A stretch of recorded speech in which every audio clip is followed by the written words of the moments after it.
This program is possible by the support and prayers of partners and well-wishers of Jesus Redeems Ministries. माँ, तुझे हुआ क्या है? ठीक से कॉफी भी नहीं बना सकती क्या? ऐसे क्यों बोल रहा है? अच्छी तो बनाई। हाँ, बहुत अच्छी बनाई। शक्कर ही नहीं डाली, वो ऐसे ही रख के चला गया। कॉफी बनाते वक्त तू किचन में चिल्लाने लगा ना। ये सब बेकार की बातें हैं माँ। आजकल एक काम भी ठीक से नहीं हो रहा है। इज्जत मिट्टी में मिला दी। ये जो क्रोध है, ये कई परिवारों की शांति भंग कर देता है। आप जरा सोच कर देखिए, आप गुस्से में जो बात कहते हैं उससे परिवार के किसी के मन को ठेस पहुंचती है और जिस परिस्थिति में आप है उसमें शांति छिन जाती है।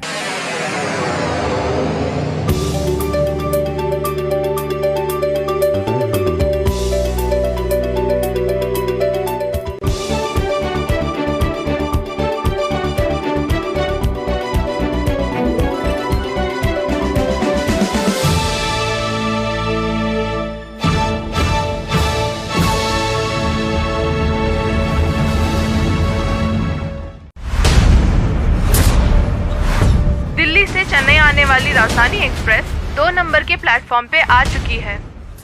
मदन, मैं स्टेशन से बाहर आ गया हूँ। कहाँ है? स्टेशन के बाहर रोड में लेफ्ट में हूँ। जल्दी आजा।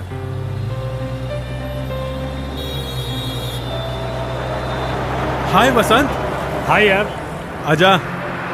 कैसा है? मैं अच्छा हूँ यार। वहाँ पार्किंग नहीं है यार, इसलिए यहाँ लगा दी। ओह, कोई बात नहीं। अपना बैग पीछे रख दे। हाँ। और तू आगे बैठ जा।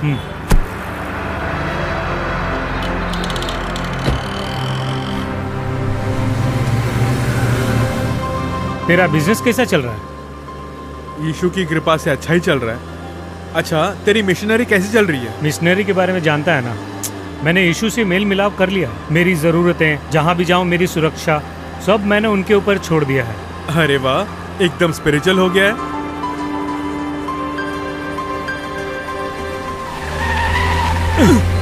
अबे चला रहा है या सीख रहा है? पता नहीं, से लाइसेंस किसने दिया? हमारी जान खा रहा है।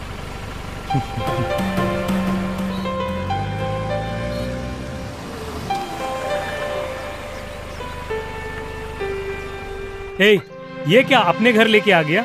घर जाके फ्रेश होके आ जाता ना। तू 2 दिन के लिए तो आया है, ऊपर से यहाँ वहाँ मीटिंग है बोल के बिजी रहेगा, तो मुझसे कैसे मिलेगा? ठीक है, आंटी अंदर है ना? वो अंदर ही है।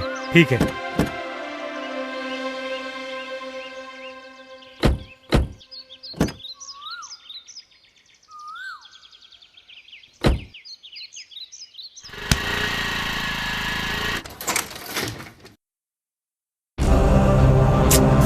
जब देखो यही हालत, जहाँ देखो कूड़ा।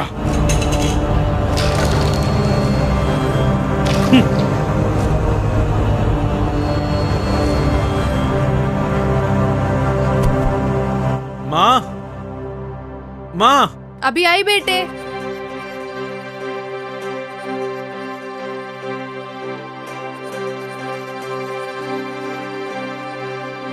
अरे वसंत, कैसे हो बेटा? हाँ, मैं अच्छा हूँ आंटी, आप कैसी हैं? मैं भी अच्छी हूँ। पिछले हफ्ते तुम्हारी माँ से मिली, बताया था तुम आ रहे हो।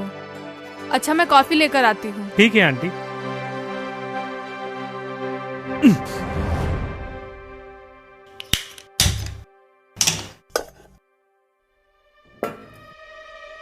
माँ, तुझे आखिर हुआ क्या है? वसंत को लेकर आया, हॉल में कूड़ा फैला रखा है। वो क्या सोच रहा होगा? बच्चे खेल रहे थे, ऐसे छोड़ के चले गए, तो इसमें हुआ क्या? किसी गेस्ट के आने पर घर क्या ऐसे ही रहता है? मेरे लिए वसंत भी तेरी तरह है, वो बुरा क्यों मानेगा? जब भी कुछ भी कहो ऐसे ही बोलते रहना। आइंदा अब से ख्याल रखना।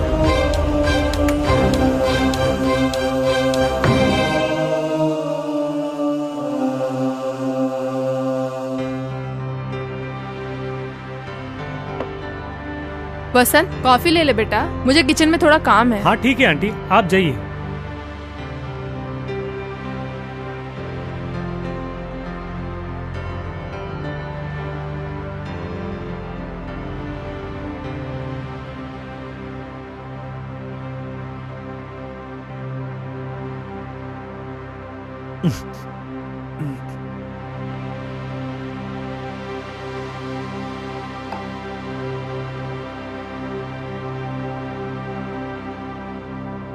अच्छा यार, अब मैं चलता हूँ, इवनिंग फोन करूंगा।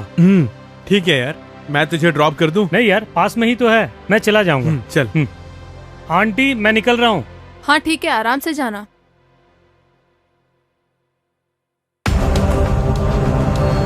माँ, तुझे हुआ क्या है? ठीक से कॉफी भी नहीं बना सकती क्या? ऐसे क्यों बोल रहा है? अच्छी तो बनाई। हाँ बहुत अच्छी बनाई, शक्कर ही नहीं डाली, वो ऐसे ही रख के चला गया। ए, कॉफी बनाते वक्त तू किचन में चिल्लाने लगा ना। ये सब बेकार की बातें हैं माँ, आजकल एक काम भी ठीक से नहीं हो रहा है, इज्जत मिट्टी में मिला दी। छह।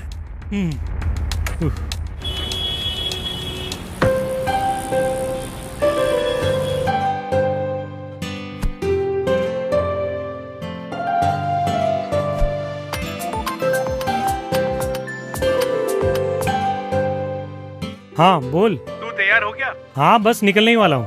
तू एक काम कर, मुझे आने में थोड़ी सी देर हो जाएगी, तू मेरे घर पहुँच जाएगा? हाँ मैं तेरे घर पे वेट करूंगा। ठीक है, मैं आ जाऊंगा। जल्दी आना। ओके यार। 9 बजे की ट्रेन है। अरे उससे पहले आ जाऊंगा। ठीक है जल्दी आ, देर नहीं करना।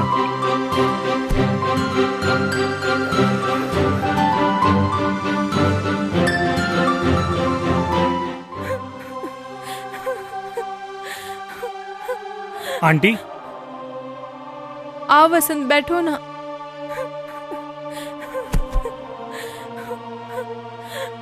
क्यों आंटी, क्या बात हो गई?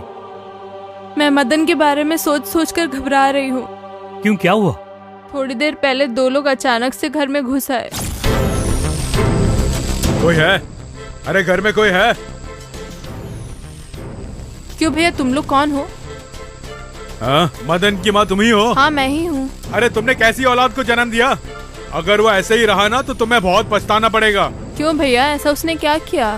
क्यों? हमारे घर के सामने उसने कार लगा दी है, मेरी बच्ची साइकिल चला रही थी, उसे टक्कर मार दी, और ऊपर से छोटी बच्ची जानकर भी उसे धक्का मार दिया। हाँ, अगर मैं वहाँ होता तो मुंह तोड़ देता। हाँ भैया, उसका बुरा मत मानिए, थोड़ा गुस्से वाला है पर मन का बहुत अच्छा है। तो अपना गुस्सा क्या छोटे बच्चों पे उतारेगा? अपना गुस्सा अपने घर पे रखे, बाहर दिखाएगा तो उसे काट डालूंगा। वो घर में होगा सोच कर ही हम लोग आए, अच्छा है कि वो घर में नहीं है। मेरे घर की तरफ आएगा ना तब देख लूंगा उसे, ऐसी औलाद पैदा करके हमारी जान खा रही हो। छी, चल रे। छोटे बच्चे पर भी इस तरह से गुस्सा हो गया। आजकल कुछ अजीब सा हो गया है, जरा जरा सी बात पे चिढ़ जाता है, इसीलिए छोटी छोटी बातों पे गुस्सा करने लग जाता है। हाँ आंटी, मैंने भी देखा है। उसे आने दो, मैं समझाऊंगा उसे। ठीक है। लगता है वो आ गया, मैं चलता हूँ।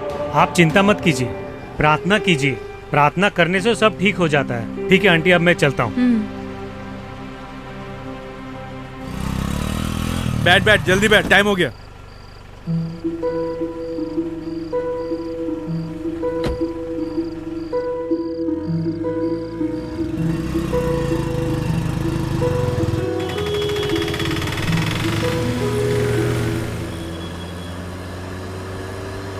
अच्छा यार, तो काफी पहले आ गया क्या? हाँ यार, लेकिन तुझसे एक बात करनी है। आंटी बहुत ज्यादा दुखी है, तेरे बारे में सोच सोच के परेशान है।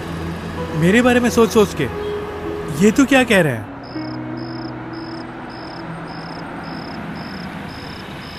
छोटी छोटी बातों पर गुस्सा हो जाता है। क्यों यार? मैं कब किस पे गुस्सा हुआ यार? सामने वाला ब्रेक मारे तो उस पर चिल्लाने लगता है, घर साफ नहीं है, कॉफी में शक्कर नहीं तो माँ को डांटता है। आखिर माँ कितना काम संभालेगी? सब लोग सुनने के लिए तत्पर और बोलने में धीर रहे और क्रोध में धीमा रहे, ऐसा बाइबल में लिखा है। लेकिन तू कहाँ अपने क्रोध पर धीमा रहता है? अरे यार, ये सब छोटी छोटी बातें हैं। छोटी छोटी बातों पर तू इतना गुस्सा हो जाता है। तेरी इन बातों से तेरी माँ को कितनी ठेस पहुंची होगी तू जानता है?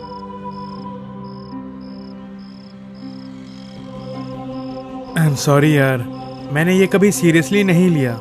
हम जैसे पापियों के लिए यीशु ने स्वयं अपनी बलि चढ़ा दी, और इसका सिर्फ एक ही कारण है, हमारे ऊपर उनका प्रेम। हम जो जीवन जी रहे हैं उसमें उनका प्रेम बाहर दिखना चाहिए।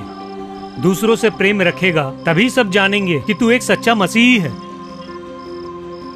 तो सच कह रहा है यार, आज तक पता नहीं कितने लोगों को मैंने ऐसे बोल बोल के ठेस पहुंचाई, लेकिन अब से मैं गुस्सा नहीं करूंगा। मेरे मन में अब गुस्सा नहीं रहेगा, सिर्फ यीशु का प्रेम ही रहेगा।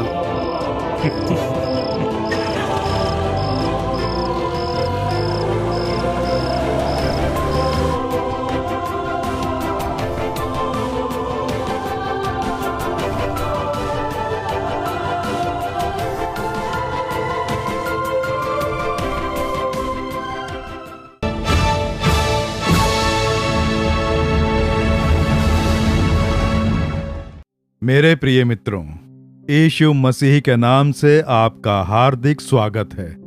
प्रभु यीशु आपको बहुत चाहते हैं और इसीलिए आपके लिए चमत्कार करना चाहते हैं। आपको कोई ना कोई चमत्कार चाहिए ना? चंगाई, छुटकारा, कर्ज की समस्या बदले, कार्य सफल हो जाए। कोई ऐसा कार्य जो आपके मन को दुख पहुंचा रहा है, वो सफल होना चाहिए, प्रभु ही वो करें, ऐसा सोच रहे हैं ना? वो चमत्कार आज ही यीशु आपके लिए करेंगे। या जैसा आप सोच रहे हैं, मैं प्रार्थना तो कर ही रहा हूं, आपके साथ मिलकर प्रार्थना करता हूं, बाइबल भी पढ़ता हूं, लेकिन कुछ हो नहीं रहा है, ऐसा सोच रहे हैं ना? केवल हमारे बाइबल पढ़ने से, प्रार्थना करने से कार्य सफल नहीं होता है। तो हमें क्या करना चाहिए? बाइबल के वचन अनुसार जीने के लिए मेल मिलाप करना होगा। केवल वचनों का ध्यान करना ही नहीं, उसके अनुसार कार्य करने वाले ही भाग्यशाली होते हैं। प्रभु हमसे क्या अपेक्षा रखते हैं? रोज बाइबल पढ़ता है, प्रार्थना करता है, क्या केवल यही अपेक्षा रखते हैं? उन वचनों के अनुसार क्या हम जी रहे हैं? ये बहुत जरूरी है। हमें बचपन में ही ये सिखा दिया जाता है कि रोज बाइबल पढ़ो, प्रार्थना करो, बाइबल पढ़ो, प्रार्थना करो। इसलिए उसका अर्थ समझ आता है या नहीं? पढ़ना, प्रार्थना करना और कर्तव्य पूरा हो जाता है। इसलिए प्रभु हमें अवश्य आशीष दें, ऐसी अपेक्षा रखते हैं। लेकिन प्रभु पढ़ने के लिए क्यों कहते हैं? ताकि आप पढ़ें और उसका अर्थ समझकर उसके अनुसार जीवन जीने की आदत डालें। इसलिए प्रभु पढ़ने के लिए कहते हैं। ज्यादातर लोग उसका अर्थ समझे बिना ही नाम के लिए पढ़कर, प्रार्थना करके आज बाइबल पढ़ ली, प्रार्थना कर ली कहते हैं। ये परमेश्वर का उद्देश्य नहीं है। ये पवित्र शास्त्र लिखकर हमारे हाथों में देने का प्रभु का उद्देश्य क्या है? उनके वचनों को पढ़कर उसके अनुसार कार्य करें, यही उनकी अपेक्षा है ना? सोच कर देखें प्रभु की अपेक्षा क्या है। उन्होंने जैसा लिखा उसके अनुसार हमें जीवन व्यतीत करना है। तो क्या आप उस पर ध्यान देते हैं? उस पर ध्यान दिए बिना मैं बाइबल पढ़ता हूँ, प्रार्थना करता हूँ, बाइबल पढ़ता हूँ, प्रार्थना करता हूँ, इसलिए प्रभु मुझे आशीष देंगे, ऐसे कैसे पाएंगे? प्रभु ने हमें बहुत कुछ लिखकर दिया है। एक ही दिन में आप ये सब नहीं सीख पाएंगे। इसलिए रोजाना थोड़ा थोड़ा करके जब आप पढ़ेंगे तो वचन आपसे बात करेंगे, क्योंकि वचन ही हमारा जीवन है, ये समझ जाएंगे। मैं इतने सालों से सेवा कार्य में हूं। बाइबल के इन वचनों ने ही इस प्रकार एक सेवक बना के मेरी सृष्टि की। इन वचनों के द्वारा ही प्रभु ने मुझसे बात की। इन वचनों के द्वारा ही मुझ में जो भी कमियां थी वो उन्होंने दिखाई। इन वचनों के द्वारा ही मुझे किस मार्ग पर चलना है वो मार्ग दिखाया। इन वचनों के द्वारा ही मुझे सोच विचार दिए, और इन्हीं कारणों से मेरी जो जीवन शैली है वो एकदम से पूरी तरह बदल गई। तो वचनों को हमें ध्यान से सुनना होगा। आज जैसे एक वचन है, एक ही वचन है, आप इस वचन को अपनी जीवन शैली में सम्मिलित कर लें। याकूब 1 अध्याय उसका 19वां वचन। हे मेरे प्रिय भाइयों, ये बात तुम जान लो, हर एक मनुष्य सुनने के लिए तत्पर और बोलने में धीर और क्रोध में धीमा हो, यही प्रभु का वचन है। पवित्र आत्मा के द्वारा परमेश्वर ने अपनी अपेक्षा और सेवकों के समक्ष प्रकट होकर उनके द्वारा लिखाए वचन लिखने वाले ही मनुष्य हैं, लेकिन वो वचन दिए प्रभु ने।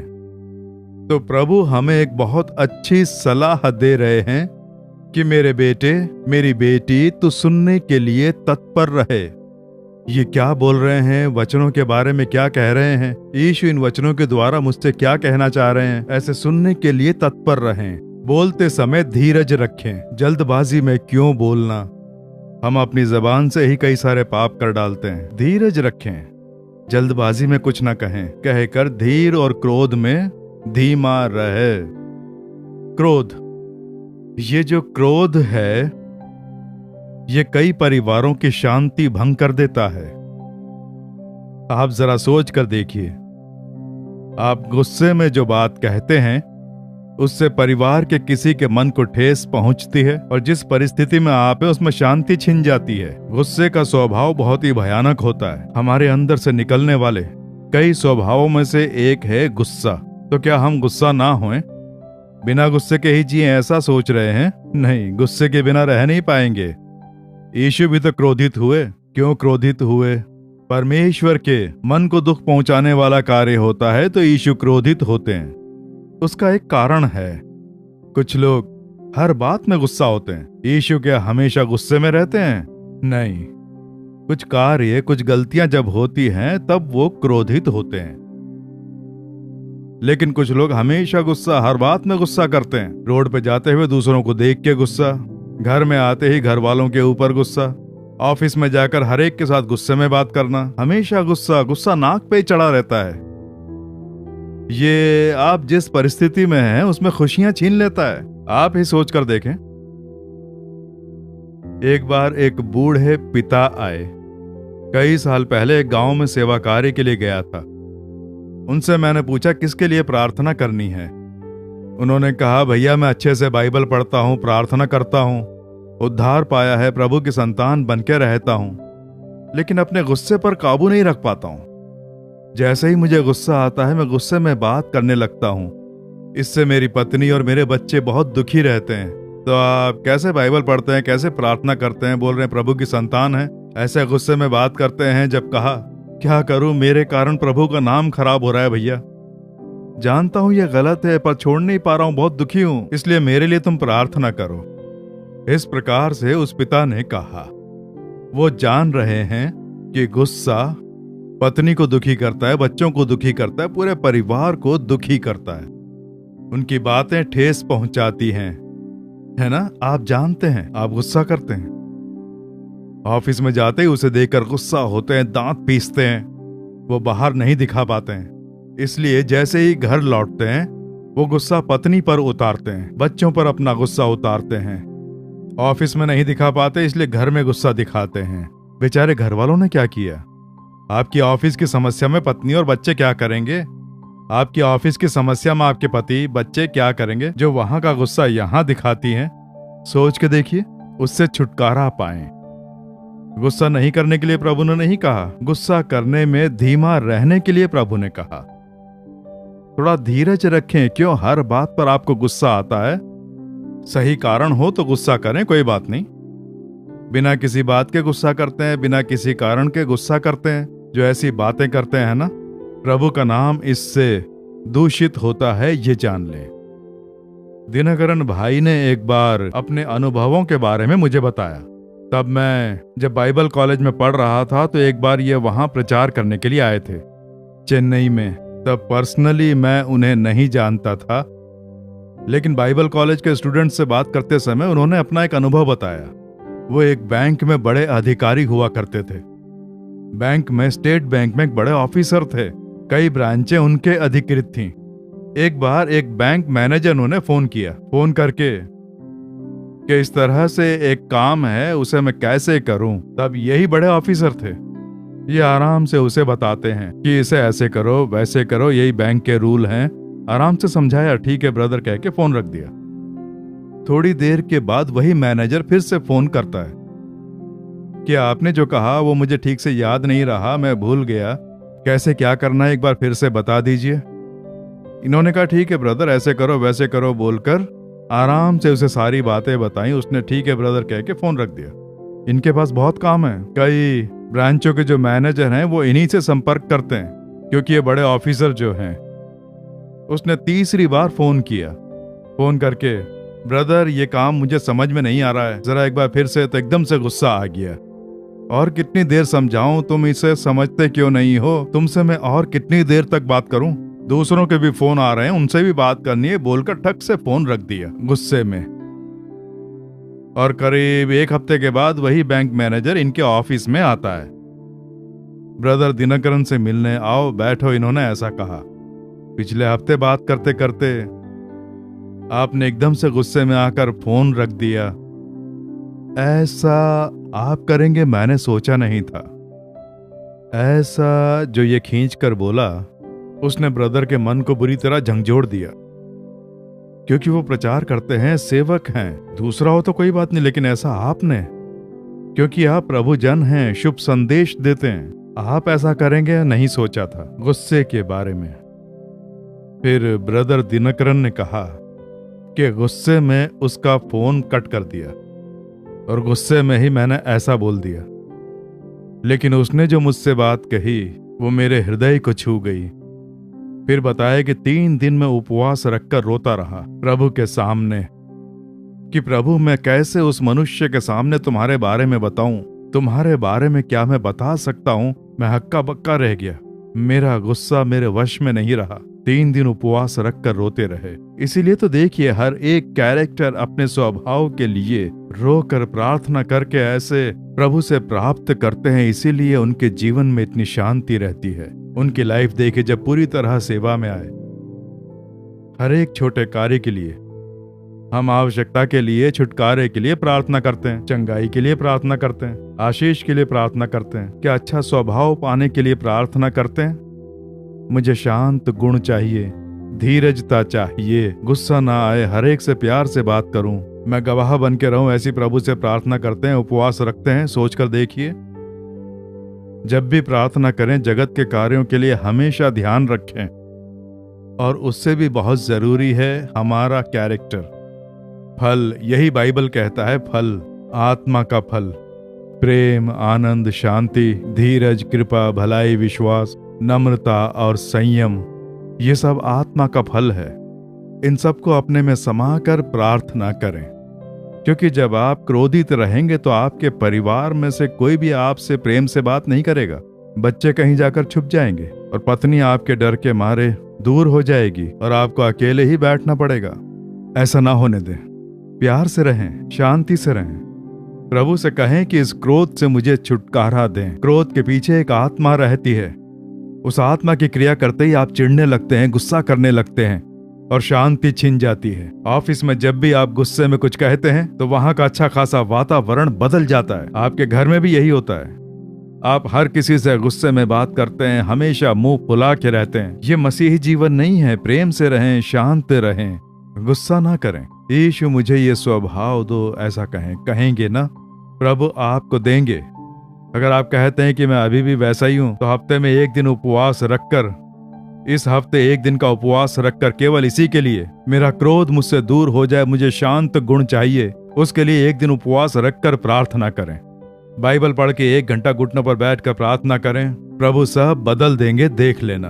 अब हम प्रार्थना करें। प्रभु से आप कहेंगे, अपने हृदय पर हाथ रखें, प्रभु ये क्रोध का स्वभाव मुझसे दूर हो जाए, मुझे शांत मन प्रदान करो। इस प्रकार से कहें, प्रभु देंगे। परम पिता, तुम्हारे वचन सुनकर प्रार्थना करने वाले इस बेटे के लिए, बेटी के लिए प्रार्थना कर रहा हूँ पिता।